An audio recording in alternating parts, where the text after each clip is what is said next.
اب ترتیب الٹ گئی ہے تو وہی تھے. اب ابھی اب کھانے کا ذکر انہوں نے کر دیا ہے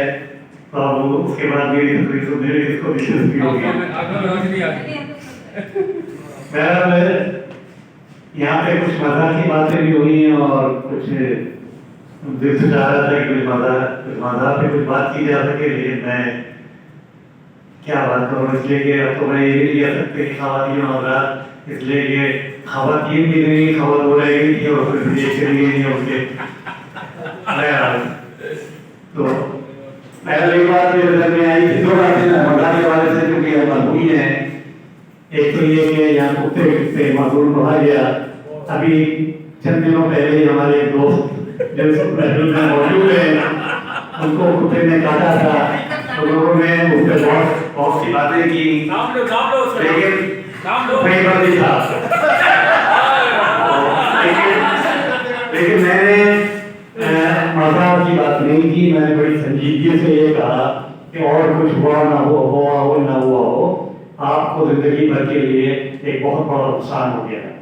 انہوں نے کہا وہ کیا؟ میں نے کہا آپ ساری زندگی یہ نہیں کہہ سکتے کہ کیا مجھے کتے نے کاٹا ہے.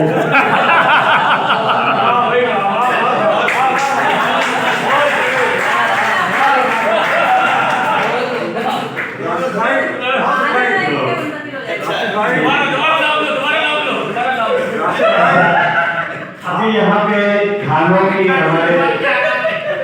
میرا چھوٹا بھائی عثمان جاوید کھانوں کی ترقی کے بارے میں بہت کچھ بتا کے گیا ہے، تو میں سوچ رہا تھا کہ اس کو اتنی محنت و شدت کرنے کی کیا ضرورت ہے. آج کل تو ٹیلی ویژن پر، موبائل پر ہماری خواتین ہر وقت کھانوں کی ترقی سنتی رہتی ہیں، جس میں انڈیا کے شیف بہت سارے ترقی بتاتے ہیں، سنتے رہتے ہیں، اور وہ ہمارے کام میں بھی آتی ہیں کہ جیرا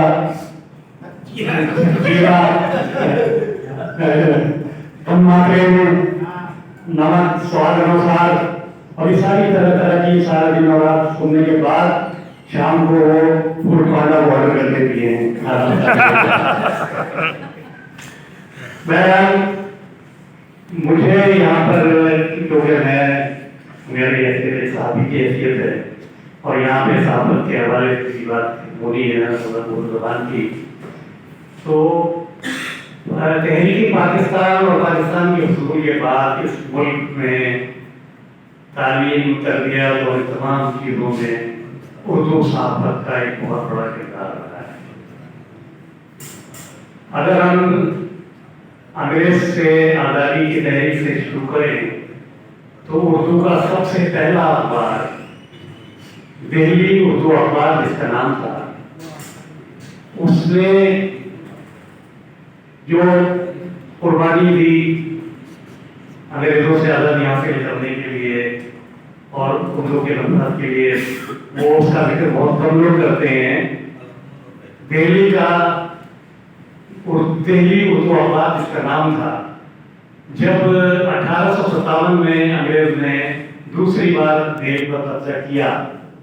تو انہیں سب سے بڑا خطرہ دہلی اردو اخبار سے انہوں نے محسوس کیا، اور سب سے پہلا کام یہ کیا کہ اس کے ایڈیٹر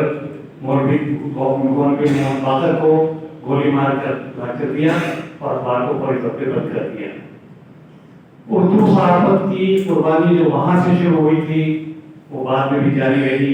اور پاکستان میں اگر ہم اردو صحافت کی تاریخ کی بات کریں تو یہاں پہ لوگ کو ذریعہ پاکستان سے روشناس کرانے،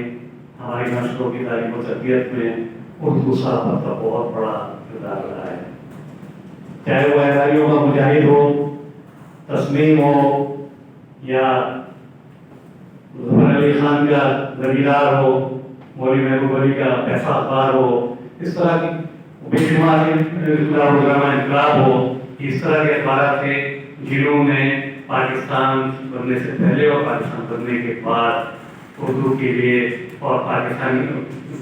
اس بڑے صغیر کے مسلمانوں کے لیے بڑی اہم خدمات انجام دی. پھر پہلا اخبار جسے ایک جدید اخبار کہہ سکتے ہیں،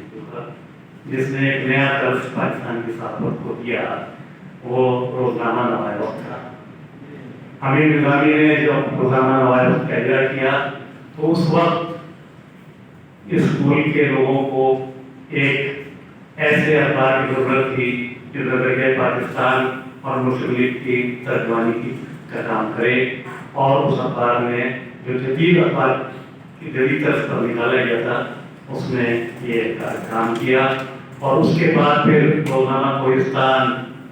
روزنامہ مشرق، پروگریسو پیپر والوں کا روزنامہ امروز،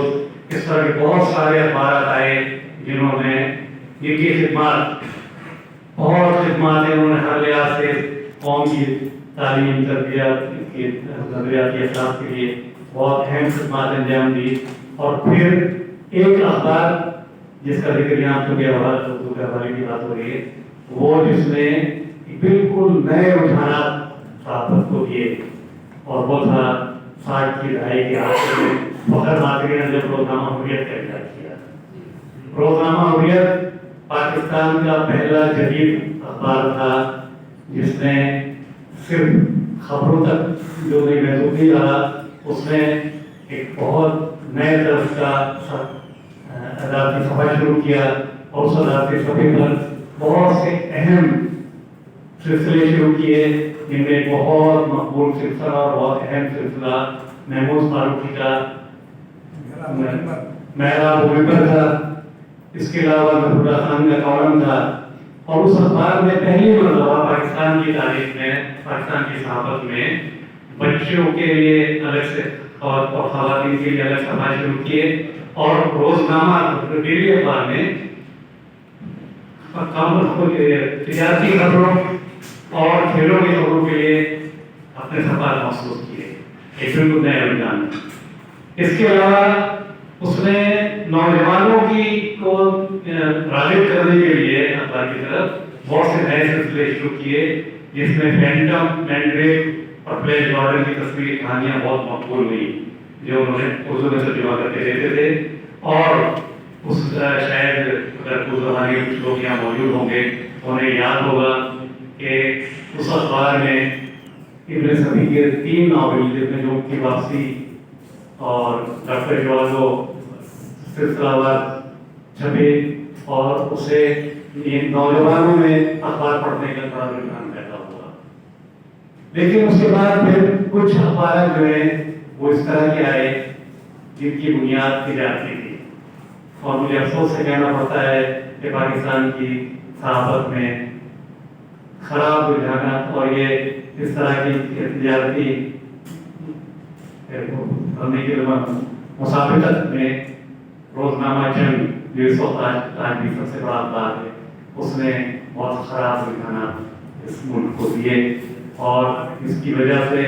حریت اخبار، مشرق اخبار، کوہستان، امروز، اس طرح کے بہت سارے اخبارات جو ہیں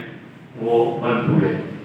اور پھر اس کے بعد ایک پاکستان کی صحافت میں ایک نیا رجحان آیا، اور وہ رجحان جسے کم از کم رجحان کہہ سکتے ہیں، تجارتی رجحان کہہ سکتے ہیں، جو آج تک جاری ہے۔ لیکن یہاں پر ایک اہم بات جو میں کہنا چاہتا ہوں وہ یہ